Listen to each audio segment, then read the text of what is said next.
right, NFL Week 4 is upon us. Here to break it all down from a betting standpoint, Jason Nadel. Jason is the creator of First Down, a simple proprietary metric designed to uncover edges in fantasy football as well as betting. He also happens to be a craft beer connoisseur, so you can bet that both the props and the hops will be covered in this conversation.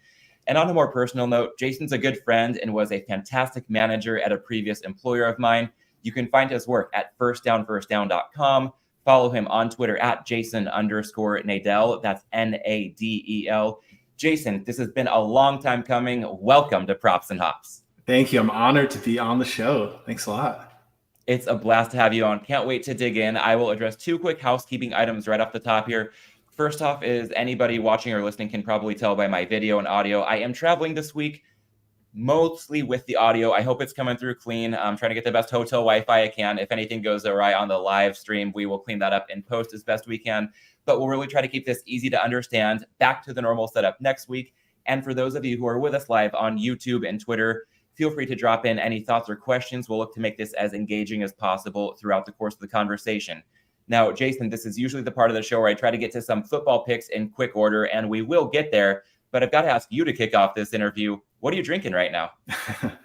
I picked 3 New York beers, and I'm going to choose one right now because I know how much you love Equilibrium. But yes. It is Mobius, Papua New Guinea Vanilla. Looks like a pretty great beer. Equilibrium is one of New York's best breweries, so obviously it's going to be good. So I think of Equilibrium and I go right to hazy IPA, but with vanilla, I think of other styles potentially. Which one is this? It's only 7%. And only 7. Nice. A sessionable 7% beer. Yeah. Some of these like vanilla, these like these darker beers lately can get up to like 10, 11%. Absolutely. I don't know. This doesn't an American porter. Oh, there we go. Yeah. Okay, so not an IPA, but a nice that is probably easier on the palate than a vanilla stout that could easily be double the ABV. Yeah, exactly. All right, cool. I am gonna stay with New York beer as well. And speaking with you, this probably will be no surprise. I've got a can from Other Half. I was able to get there a couple nights ago. Double dry hopped, all Citra everything, Imperial IPA. Looking for the ABV, I think it's 8%. 8.5%. Wow, 8.5 for a good measure. It's just a classic Citra forward. So think citrusy, tropical fruit, really easy drinking hazy IPA, deceptively smooth for that 8.5% ABV, super flavorful, and it's a must every time I get out this way. So Jason, gonna open this can up. Ooh, beautiful sound on your end. Cheers, man. Cheers. That's about as good as it gets. All right. Well, diving in, Jason, we will again get to plenty of picks and follow the normal structure of the show. But with this being your first time on Props and Hops, I'd love to hear about your background when it comes to everything you've done in fantasy sports as well as in betting more recently. Yeah, it's great to be on. I've been playing fantasy sports, my whole life. Fantasy football in particular. A few years ago, I started getting much deeper into fantasy baseball and approached data in like a totally different way, where I would look at the full player composition. And in baseball, it's really easy to do. You have typically all these different categories, all these different ways to score fantasy points. So you have to kind of look at a full player, how many RBIs they get, how many home runs they get, how many stolen bases, and figure out what their value is. Last summer, I had a baby and I had a lot of time in a delirium state, and I was thinking about fantasy football maybe in a new perspective. I had all this big life change, and I was thinking like, I have all this time to just sit around and take care of this baby. Let me look at fantasy football the way I look at fantasy baseball. So I started analyzing the last decade of wide receivers in particular, and started to see some trends that I don't think other people had necessarily seen before, or at least hadn't valued in the same way. And First Down was born. And when it comes to First Down, I'd love to dive in a bit further. First off, tell us a little bit more about what it is. Yeah. So I basically, first down is exactly as it sounds. It is first downs on first down. Something Joe Lombardi would have rebelled against hard in his days as the Chargers offensive coordinator. Whenever we talked about metric. this, yeah, we talked about this last year. You're like, I wouldn't know about it.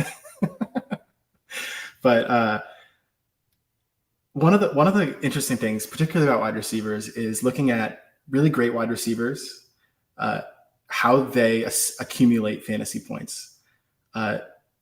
Basically, they score a higher percentage of their points as touchdowns versus middling receivers. It's not necessarily proportional. So in order to find touchdowns, which is the goal of fantasy football, and really, we get to the props, definitely you want to be looking for what leads to touchdowns. And one of the stats I found was great receivers not only score more touchdowns, obviously, but a higher percentage of their point composition is from touchdowns. They also have about 70% or higher first down rate out of all their receptions. So 70% of their catches are first downs or higher. And then on top of that, early down first downs have this really good signal on how well they do, how many touchdowns they score. So that's really how this all started. I realized that if you look at first downs, you can kind of see where touchdowns might happen, or who's due for more touchdowns, or who's underperforming their touchdowns. And when it comes to the way you phrase that, I think of a lot of people in the analytics community looking at stats like early down success rate. So I think there's some signal there, not only from a fantasy standpoint, but definitely in terms of what a lot of bettors look at. I think the Jags, I heard, maybe it was Adam Chernoff's podcast, A Simple Handicap, today or quite recently, mentioned that they've been really good on early downs, and yet they've struggled on third down. And this was either Adam Chernoff or perhaps Sharp Clark. So apologies to whoever I'm getting it wrong with here. I try to give credit where it's due. But the takeaway is that the Jags might be due for some positive regression as a team, because early down success rate tends to be much more predictive than third and fourth downs, where a team's hand is forced. And there are very high leverage downs that don't necessarily carry over from week to week the same day that early down success and early down approaches that a team carries on could lead to opportunity from a fantasy or a betting perspective over the course of the season. So to that end, I'm wondering if, while you created this from a fantasy standpoint, if there's any betting ramifications that you found to be quite useful as well. Yeah, absolutely. The philosophy is that this type of metric and these type of projections are best at a season-long standpoint. So saying that 20 first downs, is relative, like 10 touchdowns on the season, that kind of logic. It could be hard to pick, a single game, but I think it's all about probabilities. So who's achieving the first downs so far this season? Who's not scoring touchdowns but getting those? Those are the kinds of things that I look for in player props. I know I've talked about wide receivers, but these also apply to running backs, particularly in early down first downs, meaning first and second down. I like to look at yardage props. I like to look at touchdown props. And I have dabbled in spread decisions using team first downs. It was a little bit break even. I think I finished last year slightly up on the season in terms of units, but it wasn't like this overwhelming success that I felt like the first downs provided with fantasy or player props. So my focus is really on individual running backs and wide receivers. All right. Well, I have a feeling we'll be hearing from you about an individual running back or wide receiver a little bit later in the show. But you did mention that at times you have explored how this might apply to betting point spreads. And Jason, I'll ask you about a side you like this week. And it can go beyond the scope of what the first down model gives you. But I know that you also consume a lot of really interesting content, and kind of like my own approach, can curate what other smart people are saying to draw your own really good conclusions. So whether it's first down or everything else you're consuming from others, what would you say is a side you like? And really quickly, I guess, before I hand it back over to you, no pressure here, by the way, if this feels a bit outside your wheelhouse. Last week on this show, we had Pro Better Las Vegas, Chris, another good friend of mine. Denver plus 6.5 was one of the sides that he really liked. we could have given Chris 46.5 points with Denver, and it still wouldn't have come within a field goal of covering. So I know that's an extreme result, but really to tee this up, much more interested in the process than any one result here. So to that end, Jason, take it away on a side that you like for this week. Yeah, I think that's a good way to jump into it, where it's all about probabilities, and we're just trying to figure out what might be undervalued. I really like the Seahawks this week. I think the Giants last year had a lot of success in the regular season, and in the playoff game. They won a lot of games, but they got absolutely crushed in the first down differentials. They let up a lot of first downs. They did not achieve that many first downs. The Seahawks, they have their own issues, but Ken Walker is right now on the leaderboard of first downs. What is he on running backs? He's seventh. He's seventh in running backs. And even Charbonnet has actually a decent amount. So I really like the Seahawks. They're getting +1 right now, which I thought I was really surprised at. If I would have gone, I would go money line Seahawks, or even a little more aggressive bet and go minus odds. But certainly in like a -110, I'm going Seahawks for sure. Yeah, I wonder if you might even want to look at an alternative point spread, thinking if the Seahawks were a short favorite earlier in the weekend, it seemed logical then. Now, if there's a couple extra points, the line has moved in the Giants' direction for some reason. Laying a little bit with Seattle might not be the worst way that you can go. Definitely. That's how I'm feeling about this game. And I don't know. Saquon, I guess it could show up, and maybe that changes the whole dynamic. But I like the Seahawks a lot in that. Yeah, I just feel like Saquon hasn't changed a ton with the Giants recently. I know he's been beat up physically, and this return from an ankle injury, should he be in the lineup this week, I'm not sure he would make a full vintage Saquon impact. So I feel pretty safe there. I think, is Andrew Thomas the guy the Giants are getting back? That might be a more impactful return to the team, but still not enough to overshadow what I think I've heard from a lot of really sharp voices in the space, echoing your thoughts, giving Seattle a good look this week. So can't fault that logic at all. And I will stick in the NFC. I'm looking at the Saints this week, laying 3, and there is some juice now attached to that number. Saints hosting Tampa Bay. I'm seeing some -3, -120 out there. Some books are up to 3.5 already at reduced vig, so consider this good, up to Saints -3.5 at even money. And I heard really compelling cases from Hitman and Rob Pizzola on Forward Progress, as well as Sharp Clark on the Move the Line podcast this week. Basically, some of the key points being that Jameis Winston, not a major downgrade from Derek Carr, especially with Winston being an above average backup, and Derek Carr hadn't really hit his groove with the Saints yet. So I don't think we're in store for a major drop off under center for New Orleans.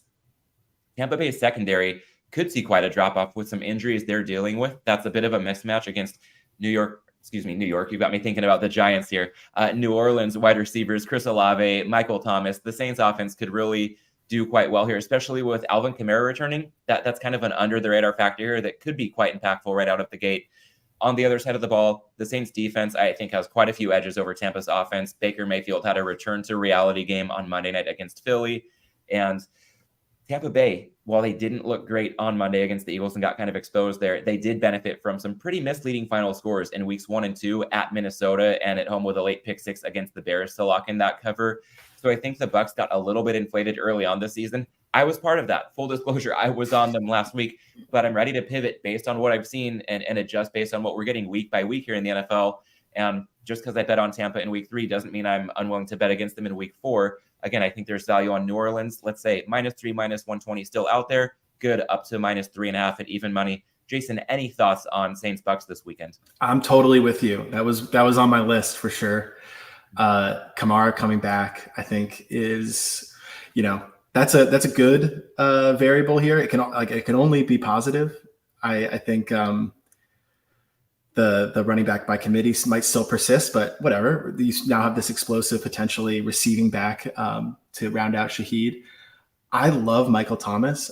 He was my bold prediction for this year. I ranked him really high in my wide receiver rankings. Michael Thomas and Alvin Kamara, I mean, if they're healthy and it's 2018, we're loving it, right? But I even think in 2023, they could do a lot. And like you said, Jameis Winston, Derek Carr, is there really much of a difference? I'm not sure. I think I think you're spot on. All right. Well, we will keep our fingers crossed with the Seahawks and the Saints against the spread this week.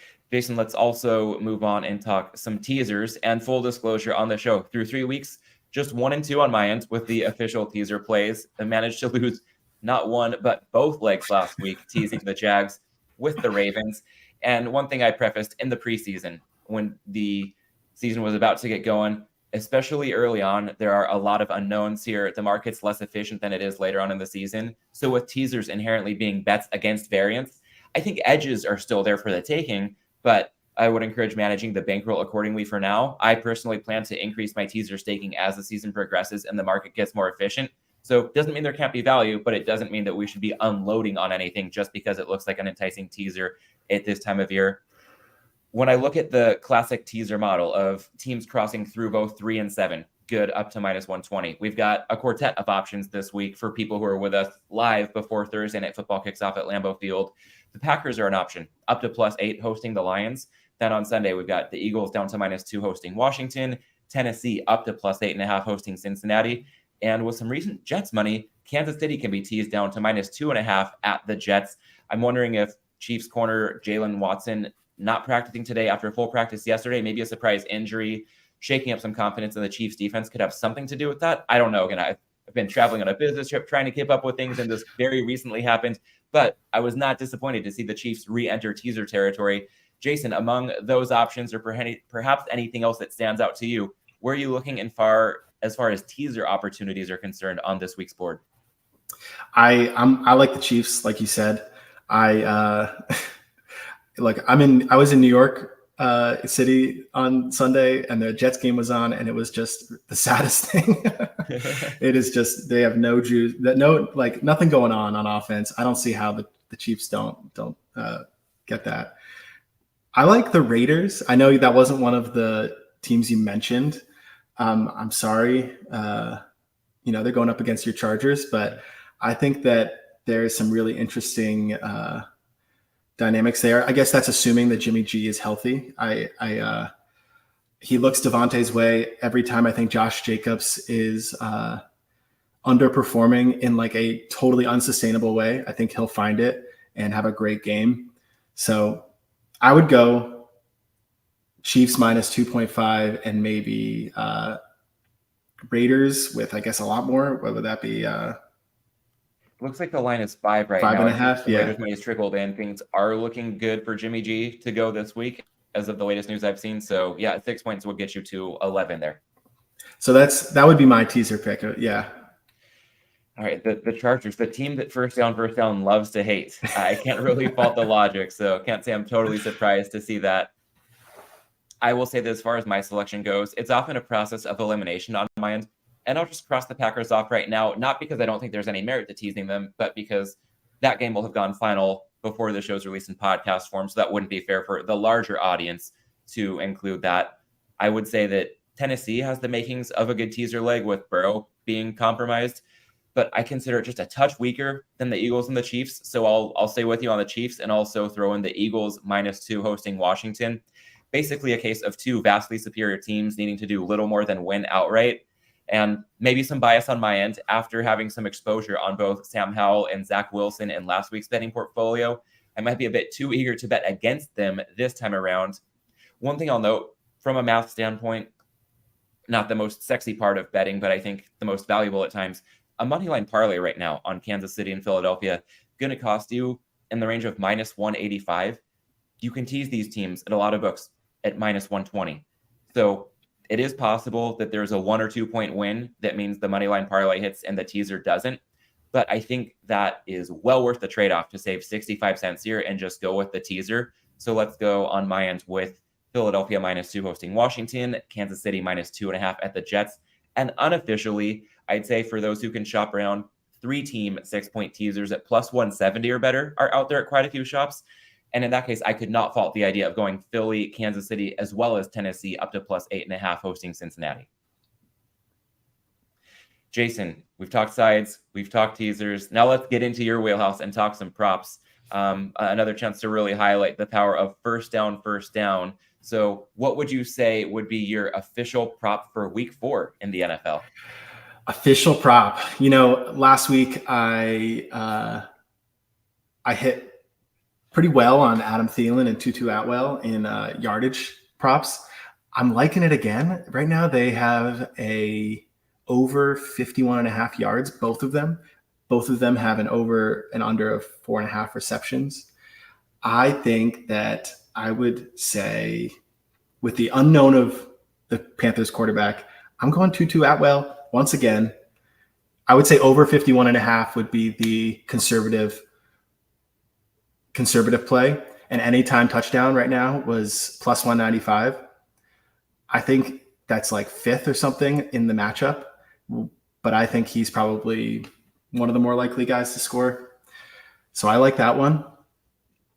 And then I can't help but think about tonight. And I think Romeo Doubs has a really good chance of scoring tonight. But a safer play would be a reception or yardage prop. And I think his line was like 38 yards or something. So I don't know. My official one is going to be 2-2, but my bonus one, just for you, Matt, because this won't air till Friday, is a Doubs over 38.5 yards. I am shopping for a live line right now, and we'll have some people in live. So it's not just for me, but it is for those who make sure to tune in when we do this in real time. Let's see. Romeo Doubs receiving yards. Okay, it looks like it's gone up a bit from what you quoted. I am seeing 38.5 at FanDuel, and then a lot of 40.5. So yeah, definitely still in the ballpark there. I would go any of that. I think he breaks 50. That's my prediction. All right. Well, to be safe, we'll say over 40.5 for people like me who spend most of their time in California, where that FanDuel number might not be an option in the regulated market. Still plenty of 40.5s out there for the taking. All right, Jason, I have one that I will run by you as well. And this one came to me courtesy of Adam Chernoff with Right Angle Sports. He mentioned Anthony Richardson anytime touchdown. I'm seeing that priced at plus 140 right now. And the first 2 weeks of the season, before Richardson missed week 3, this line opened and largely stayed right around plus 180. And in week 2, leading up to that second Colts game, Adam had expressed interest to me in this prop down to plus 125. So a lot of this was due to Shane Steichen usually using a scheme that relies on a quarterback being an active part of the ground game, especially in Indianapolis. A lot of attrition at running back, and with Richardson's playing style, yes, injury is a concern. We've already seen that come into play, but when he's on the field, a strong willingness to run and a phenomenal athlete. Any thoughts? Is there anything? I know first down focuses more on running backs and wide receivers, but is there anything in the way of Anthony Richardson anytime touchdown score that would give you a sense to look to the yes at plus 140 or perhaps to the no? I love it. He's actually the top rusher in first downs for quarterbacks right now, and he only played 2 games. So I love it. I think that having watched the Colts, I have him in a super flex league in the Scott Fish Bowl. So I'm watching a lot of the Colts games and liking what I'm seeing, but I love it. I think he has a really good shot of a rushing touchdown. All right, cool. We will add that to the mix. I will take a moment now to remind the audience that I am partnering with Adam and his team at Right Angle Sports in an affiliate capacity this season. Right Angle Sports has built a reputation as the gold standard for picks from pro sports bettors. And new this football season, they've got something for everyone, from college football to the NFL. And you can support this show by supporting Right Angle Sports. I've got a custom link that I built, tinyurl.com/raspicks. If you're catching this on YouTube or in podcast form, that link is also in the show notes. And on Twitter, that link is in my bio. Jason, thank you for the rundown on sides, teasers, props. I will give a rapid fire rundown of what we can dub the props and hops NFL Week 4 portfolio here. Jason on Seattle, and on my odds screen, they have just caught some money. I don't know. Maybe some of the few tuning in live have really taken your Seahawks case to heart, because the Seahawks are now favored. I'm seeing as high as -1.5, but consensus -1. So Jason, if that's still good in your book, we'll say Seattle -1, and I will go with New Orleans again, -3 up to -120. Consider that good up to -3.5 at even money. From a teaser standpoint, Jason going with Kansas City -2.5 at the Jets, paired with the Raiders +11 at my beloved Chargers. And I'm going with Kansas City as well, -2.5 at the Jets, but I am pairing them with Philadelphia -2 hosting Washington. Last but not least, from a prop betting standpoint, Jason's on Tutu Atwell over 51.5 receiving yards, anytime touchdowns for +195. And as a bonus for the live audience, Romeo Doubs over 40.5 yards receiving tonight in Packers Lions. And with the consensus we've got, let's go ahead and also make it official for the show's portfolio. Anthony Richardson, anytime touchdown score, consider it good at the current price of plus 140. And based on what I heard from Adam, a little bit of wiggle room all the way down to plus 125. We consider it good to bet on Anthony Richardson to score a touchdown for the Colts in that Rams game.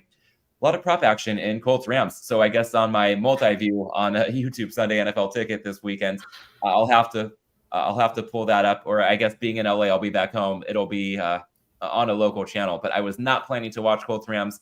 Now it's going to be tough not to. I love it. That's the fun of picking games that you wouldn't normally watch. Yeah, indeed. Well, Jason, that's plenty of picks. I love to be process oriented on the show as well. And when I think of talking through process with you, I think of maybe a synergy on the way that we approach things with being good at just curating top takeaways from other content that's out there in the space from sharp people, consuming as much info as possible, filtering the signal from the noise, and ultimately distilling it down to the most actionable insights. To that end, putting on your hat as perhaps at times more of a tastemaker than an originator, although you're doing plenty of origination now with First Down. What would you say you would recommend as far as content goes that's a net positive in this space that's littered with content? What really stands out to you as far as what you'd recommend for fantasy and or betting content that you'd recommend to others? I think that my approach with First Down is thinking about sports analytics in a more sabermetrics way. Like I skew baseball because I think the advanced analytics there are it's so deep and so rich. It's like the originator of this type of measurement. So I automatically prefer guys that do both football and baseball. So Derek Carty is the guy behind the most accurate baseball projection system called the BAT. He has a football one called the Blitz. He comes up with betting picks fairly regularly. I think it's a weekly show he has. Jake Seeley on the Athletic, he's a pretty popular guy, but he also does baseball content. So I tend to like that perspective as well. And then not a baseball perspective, every year I read the Sharp Football guide to the upcoming season. I think that's a really good primer that helps me think about decisions, not being reactive, because I like to think about what was my perspective in the preseason. It's week 4. Should it really be that different, or should I really change my mind on a team or on a player? That kind of building in the off season, I think, can really help your decision making in season. And do you, as somebody with a full-time job doing first down with a young daughter, do you actually read the entire Sharp Football preview? Because I've heard that's quite the beast to get through. So I've got to ask if you do indeed get through it cover to cover. I pick. I go through different sections what I'm curious about. I read like Warren's like overview for every single team, and then dive into the tables where I find specific interest. But yeah, it's a beast. All right, well, let's use that as a segue into another area where you've proven to be an expert at picking your spots, weaving in the hops. Jason, being local to New York, a town where a lot of people will visit from all over the world, and sometimes these people might be craft beer fans as well. How would you plan an ideal weekend for a craft beer drinker who's visiting New York City? I think you stay in Brooklyn. There's really like 2 epicenters of beer in Brooklyn, and for the most part, New York City. There's the South Brooklyn Gowanus neighborhood, and then there's the North Brooklyn Williamsburg Bushwick area. Both are just littered with great breweries with awesome food and stuff going on. The Gowanus area, you got Other Half, Matt's Mecca, and then you have Threes and Finback and Wild East and Strong Rope and probably some other breweries I can't think of that have all kind of sprouted in that neighborhood. It's a weird neighborhood. The Gowanus Canal is like this super polluted, weird canal, but it's a really fun neighborhood. There's a lot of really interesting shops and bars and restaurants. That's a great area to stay. It's like Gowanus, Cobble Hill, Carroll Gardens area. You've got Lucali's Pizza as well and some really famous places. And then you have the North Brooklyn area where you have Grimm, KCBC, and all the Bushwick beer bars and just awesome things to do. So I would stay in Brooklyn. I would spend one night in North Brooklyn and one night in the Gowanus area. All right, a lot of bases covered there. And then I feel like I'd be remiss to keep you in a box of New York City alone. So how would you describe a go-to craft beer experience that you've had outside of New York City? You got me like thinking down nostalgic memories when you asked me this question. But when I was a junior in college, I studied abroad in Sweden, and I went to Copenhagen, and a friend of mine told me about McKellar Bar. And I went to McKellar Bar in Copenhagen, and my mind was blown. Like, holy crap, Denmark has this incredible craft beer. They have these amazing bars. And I just got totally hooked by McKellar and started going to all the McKellars around the world, in Asia, in random places where they have like Faroe Islands and Berlin, and even in California, they had one in LA that went to before it closed. But that first McKellar bar, I think, it was like an awakening of what craft beer bars could be. I love that you went in a Nordic direction, because to bring things full circle, we'll weave in the Malinsky Minute here. And as much as Dave was committed to the grind when that's what it took to succeed as a pro bettor, he also loved to travel and get off the grid. Jason, your Twitter bio mentions being an Iceland travel guide, so let's stick with some love for the Nordic region. And I know that you'll be going back soon yourself. What are your top tips for somebody who is visiting Iceland sometime in the foreseeable future? Yeah, it's so it's so common to visit Iceland. It's so popular, especially in the eastern U.S., because it's really not that far away. I think that the key is don't just do what everybody does. It's a really, really cool country full of amazing natural beauty, and people often go to the same 5 spots that everybody else goes to. But it's really those spots that people picked aren't like inherently better than a random spot you would just go drive to. So I like the idea of just renting a car and going searching for something you're looking for, whether it's a waterfall hike or a volcano or a great beer bar. Just go enjoy the scenery, put on some cigaros, and enjoy like being on a totally different landscape that kind of looks like the moon. Love it. And your quote, if I've got it right, don't do what everybody else does, I think that applies so well beyond the scope of this question when it comes to betting and so many other walks of life. So good mantra to wrap things up on. Before we tie a bow around this conversation, quick few promos to sneak in. First off, if you're still tuned into this conversation, then clearly that's a good sign you like the show. For those of you with us on YouTube, if you could like this video, subscribe to the Props and Hops channel, turn on notifications so you can get a heads up as we go live over the course of the season. On Twitter, like this post, repost it, follow Jason at Jason_Nadel, the show at Props and Hops Pod, and myself at Lay of the Landis. For those of you listening in podcast form, if you could take 5 seconds to leave a 5-star rating on Apple Podcasts or Spotify, that would be greatly appreciated. And feel free to also subscribe to the show so it can automatically appear in your feed as new episodes drop. And last but not least, however you're listening, you can support this show, again, by supporting Right Angle Sports. The custom link I've got is tinyurl.com/RASpicks. On YouTube and podcast form, that link is also in the show notes. On Twitter, that link is in the profile bio. We'll go ahead and wrap it up here. Want to encourage everybody to follow Jason's work at firstdown.com. Also on Twitter at Jason_Nadel. That's Nadel. Jason, such a blast to finally have you on the show. I know I've been stammering a bit. Maybe it's jet lag. Maybe it's this double IPA that I cracked at the top of the show with you. It's been such a good time, nevertheless. Really appreciate the time and insight. And I've got to say, I'll already look forward to planning some time with you next summer for a fantasy deep dive as well. Absolutely. Great being on. Thanks so much.